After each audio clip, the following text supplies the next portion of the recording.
welcome to the GoPROcast, where we invite business doers who are changing lives by sharing their stories, their strategies and tactics, and who bravely talk about their failures that actually led to their biggest successes. Now it's time to go pro with Jeremy Torres.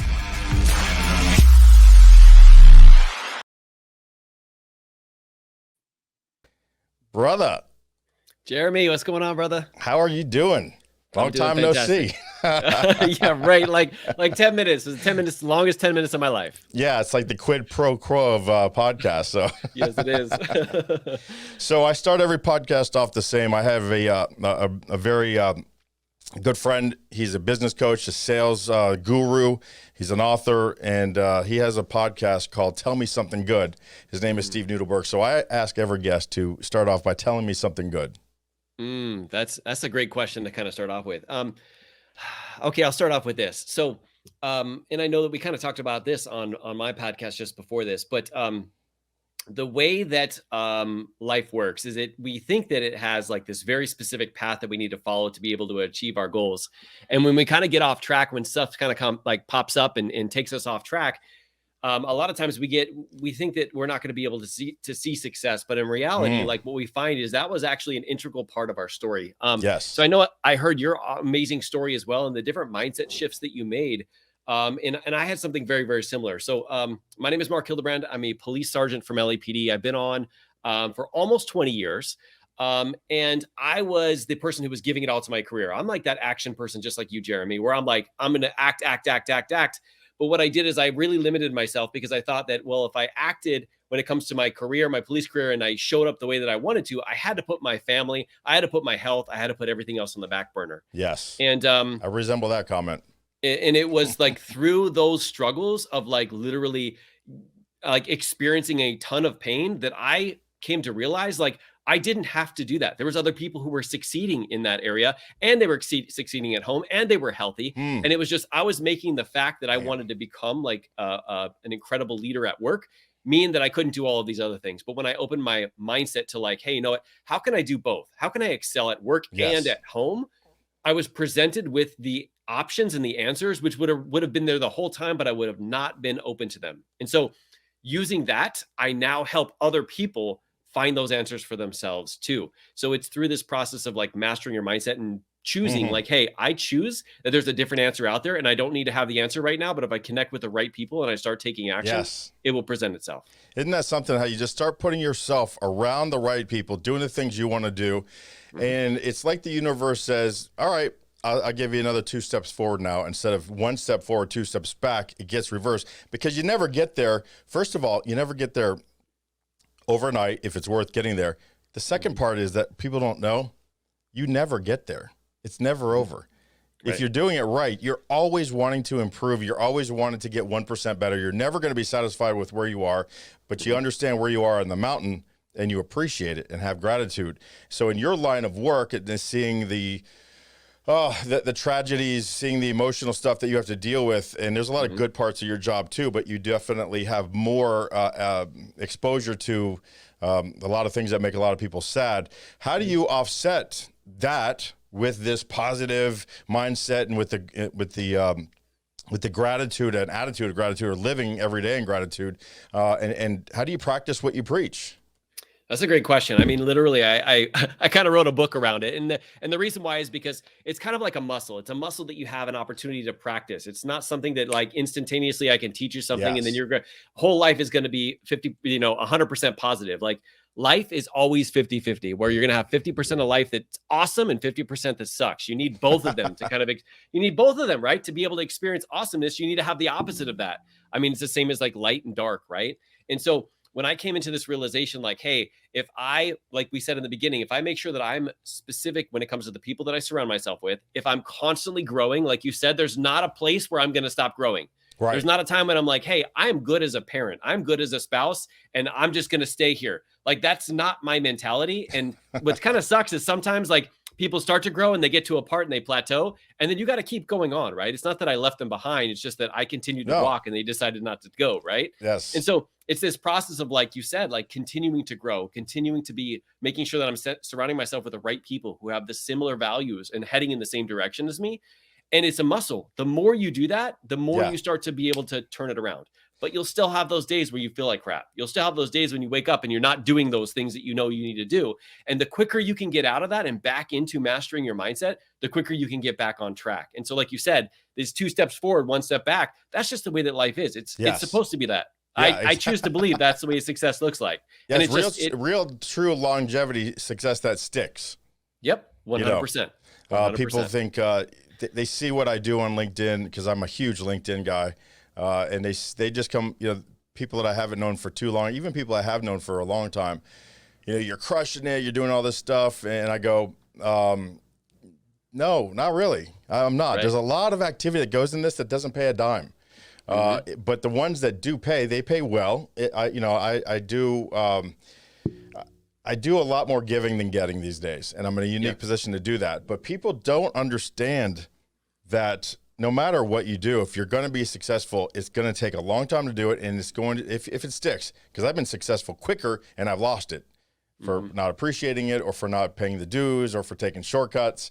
So the biggest part is just being around the right people all the time. Because every day I want to see somebody that inspires me. Even though I have drive, it's that motivation still that sparks me. I want to move over really quick, though, and talk about this book. This is, congratulations on the book, in this Mastering Your Life Through Self-Coaching. And I like the tactical guide, because that's catchy, right? Most guys, it's a real guy word pleaser, right? Yeah, it is. Show up and earn the right to be a leader. That's earning the right. I mean, I could do 30 minutes on this title.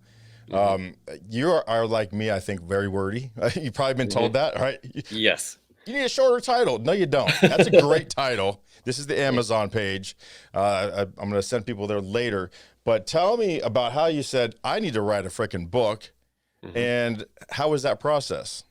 Oh, great question. Great question. And I had been being told this for a while. So I had been coaching for quite some time, and people just tell me repeatedly, like, oh, you need to put this in a book. You need to put this in a book. But here's the thing, like, we all have limiting beliefs, right? We all have those things that tell us, well, you're not good enough. Who is going to read this? Imposter syndrome. For me, I'm like, I'm a police officer. I'm not a writer, so I don't know what I'm doing. I put too many commas. My wife, I feels like it's a arrest report when I get it back and there's like commas and like all these different things, like, hey, like, are you speaking English here? And so all those limiting beliefs like prevented me from doing it. And it wasn't until somebody's like, hey, like, listen, you have like this great stuff that you teach us. You need to put this in a book, because there's people who will never be a part of your mastermind. There's people that you'll never come across in the department, that you can like literally share this framework that you've been able to develop with them through a book that you'd never be able to touch before. And I'm like, anytime I make it outside of me, it's about something else on the outside. It's very easy for me to go, okay, I'll get past my little fear mechanism here. And so I just started writing. And it was kind of weird, because in 6 days I finished the book. And I don't know what it is. It was like, hey, you know what? I'm just going to start writing this and then maybe make some rearrangements. And before I knew it, 6 days had gone by. I was on my vacation from LAPD, and I looked down. I'm like, I'm done. Like, there's 30-something thousand words here. So time out. What did on day 3? And your wife said, you only get a few weeks of these a year. What are we doing? Right? How did you get away with that? No. So and that's actually another really solid point, because one of the things that I teach a lot is never at the expense of your family or that connection or your health. Like, never at the expense. So for me personally, what I do is I wake up really early. I get my workout in. I get my affirmations, gratitude, all those things done. So when the family wakes up, I'm good to go. Right. And it's the same thing with the book. So what I was doing is I was waking up really early. I was like getting a workout done, like writing typing on my computer. And then after that, boom, I would be disconnected at 8 a.m. And then I would have the entire rest of the day. That's even more impressive.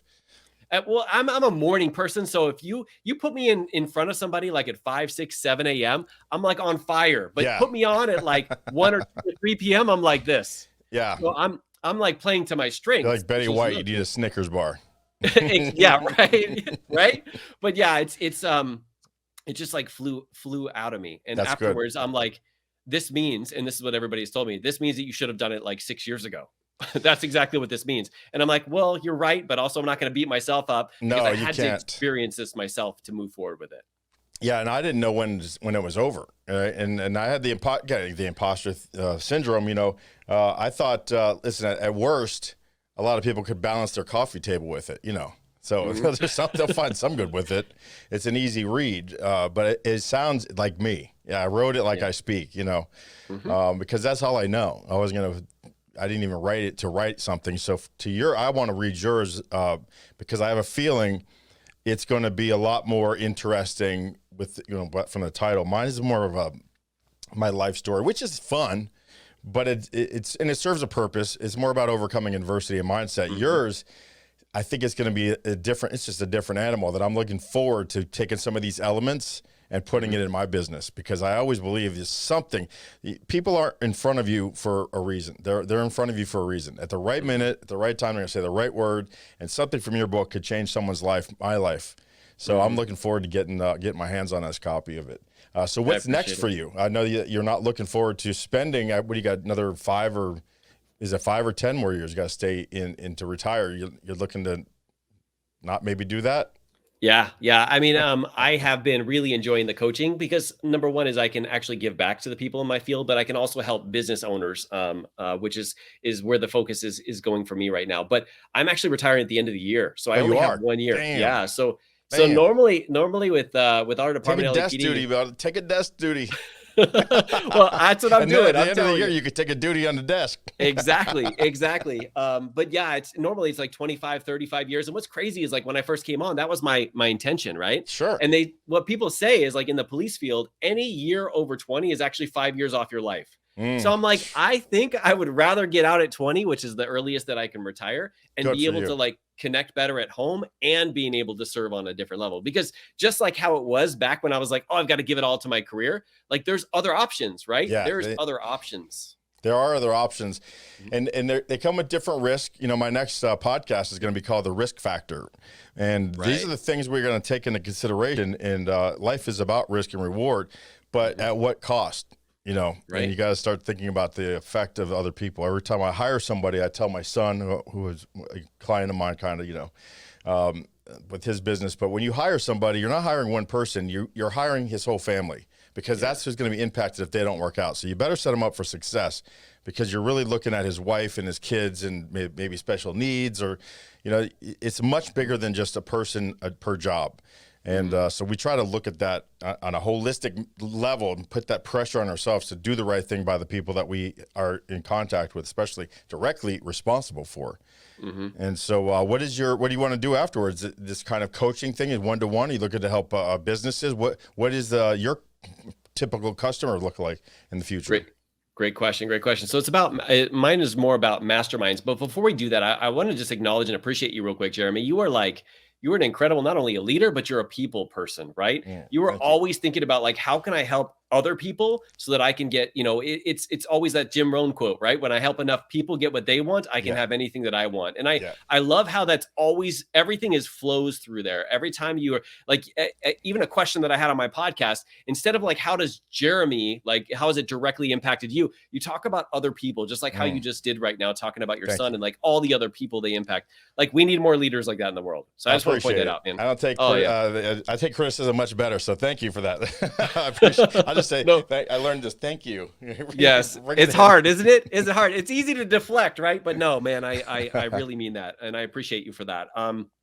And so the people that I'm looking to like really help, it's really people who want to excel in multiple areas. Like I know a lot of like high performing leaders when it comes to like people in their career, or also people that have businesses, they tend to think that they have to put the other areas of their life on the back burner. And you don't. Like there's other ways out there. Whether or not it's the first way you're going to try, who knows? But if you're putting yourself into that environment, which is why I believe so much in masterminds, if you put yourself into the environment where there's different ideas or different suggestions, but there's people who are like, there are answers and we can get there, but like being able to collectively like come up with those answers, it gives you the relief of knowing that you don't have to figure it out all on your own, which gets us trapped. So that's really what I do is I create mastermind teams for leaders and high performers who are looking to excel in like multiple areas of their life. And so, and you say in the particular areas of their life, what is your favorite areas to do these masterminds in, where you enjoy the most helping people with what they need? I love it. I love it. So most people would think it would be like business or career or leadership. And I love that, but really it's family connection.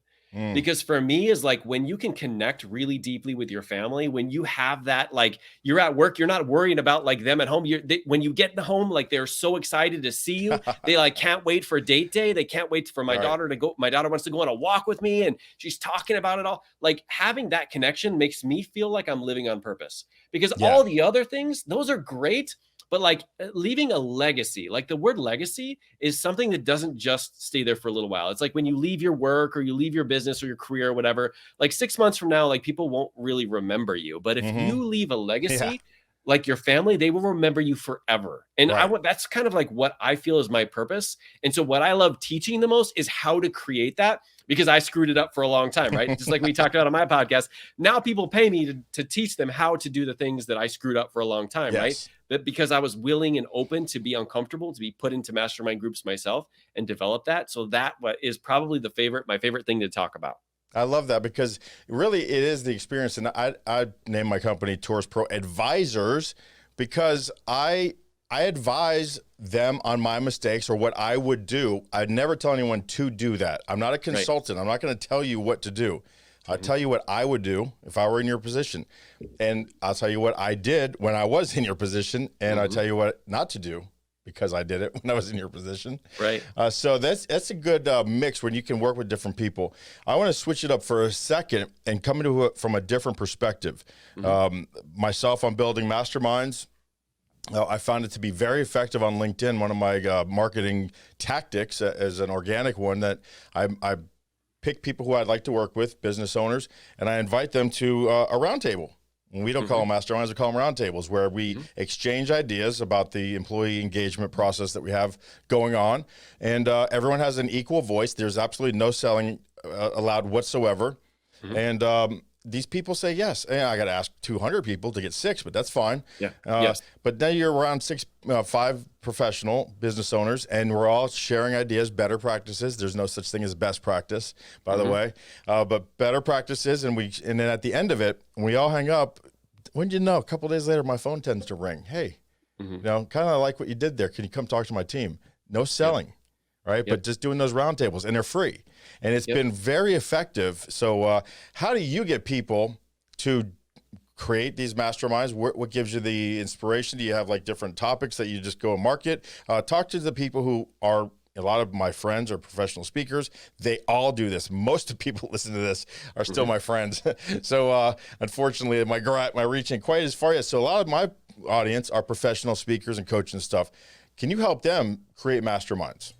Yeah, that's a great question. I love actually this, I actually had a question just like this actually in my mastermind team, because when you start modeling the behavior, everybody's like, hey, how is it that you do what you do?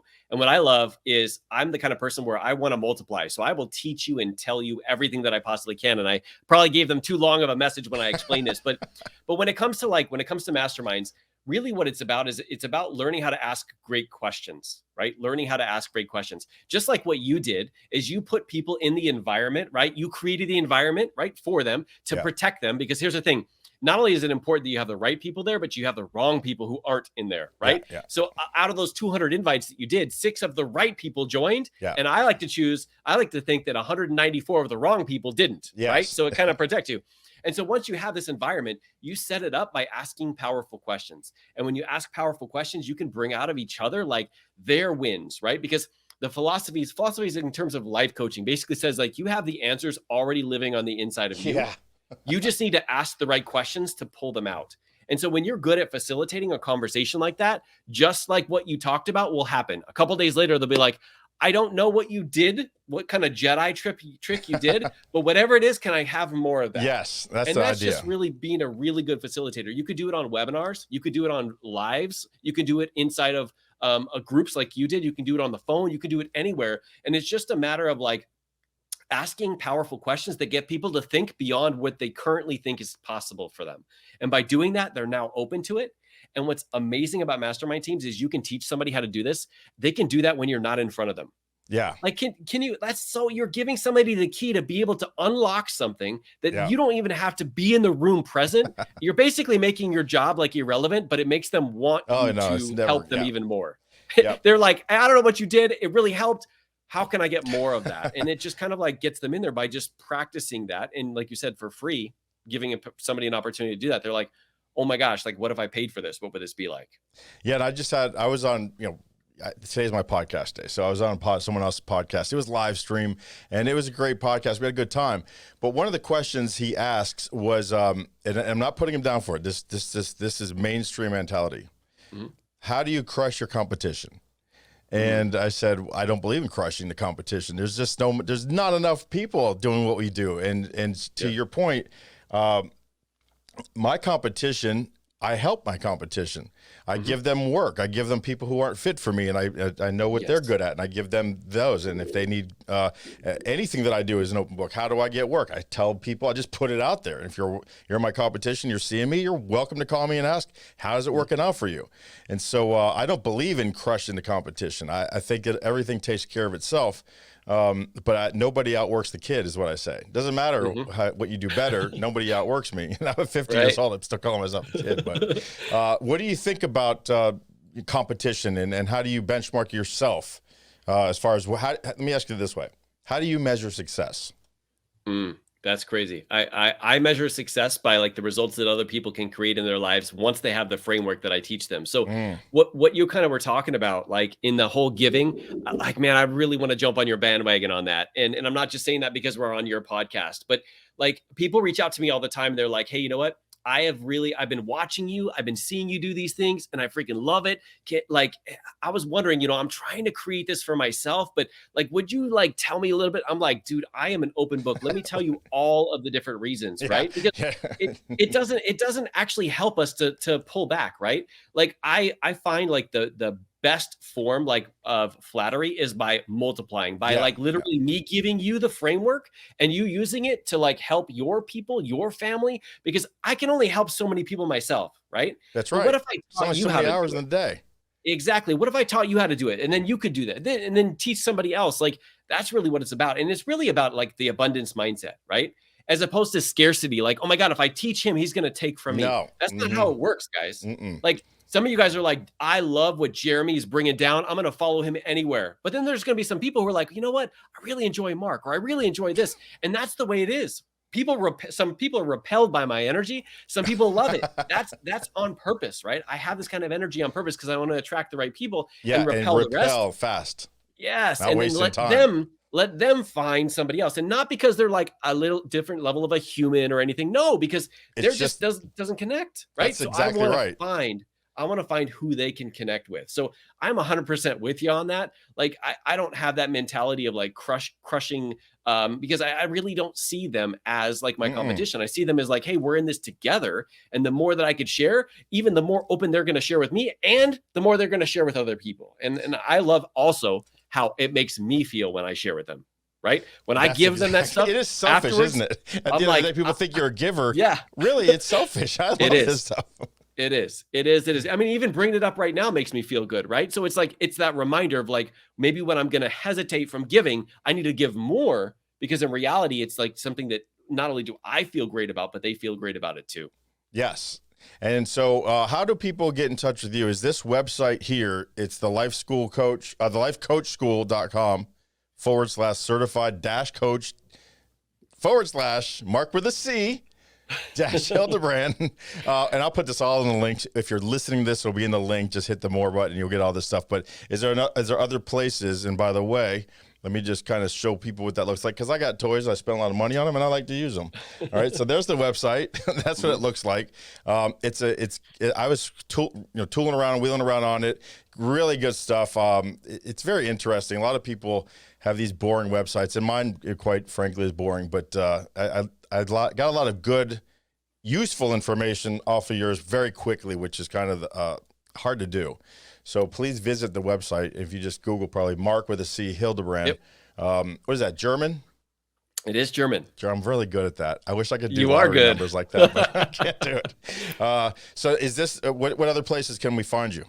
If you go to leofamilyfitness.com, I also have a website there that has my podcast, which is called Master Your Mindset with Mark. It also has my book, a link to my book, where I'm also giving it away for free. I know you're giving away a free book, which is incredible. Thank you so much for that. I want a copy of that, Jeremy. Got it. And you can learn about mastermind teams, or you can just reach out to me from that website. If there's anything that I can do to help, whether or not you join my team, whether or not you get anything, I don't care. Just reach out to me and I'll be able to help you however best I can. What's your favorite social? Are you more LinkedIn? Are you doing social? No, I'm on Instagram. So if you go to Marc Hildebrand official, I'm on Instagram. So I'm a big. We're gonna get you on LinkedIn, man. Yeah, you know how many people tell me that? Just like they're telling me I should write a book. So Jeremy, Yeah. You're gonna make me go into LinkedIn. I'm gonna give you access to the Noodleberg's LinkedIn like a pro. I'm gonna give you my Super Dewey insider deal there. That's awesome. It's gonna change your business. It's gonna change the way you relate to people once you go through this little course. It changed my business. Changed my wife's business. She's a realtor. You think, how could LinkedIn be good for families buying houses? It changed her business. It tripled her business in just 8 months. I appreciate that so much, man.